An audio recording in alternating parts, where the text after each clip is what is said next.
Osiris, tell us, what are the 5 steps you recommend entrepreneurs in order to make the first million? Well, that's a big question. And yeah, I'll jump into it. I think I think I'm a little, I don't know that I'm different than anyone else, to be honest. But the core of my entire career has been design, right? So everything I apply, the way I approach everything is just like a designer. You could call us product designers, user experience, whatever. But like that's been my core career.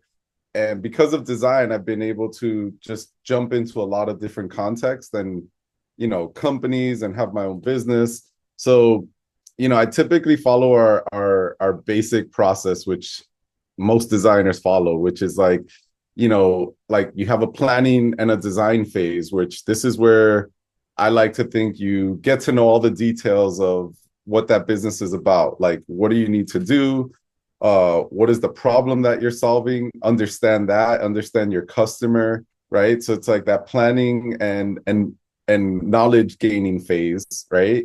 And then when you get into like design and development, which is typical of like we like in design we follow like agile methodologies. So I've always taken that same methodology and applied it at a broad spectrum and just but the general topics that go through that cycle are always the same. So the next thing I typically do in any business or any idea is figure out start designing what the frameworks and the structures needed to serve the problem and the customers that or users that we're dealing with.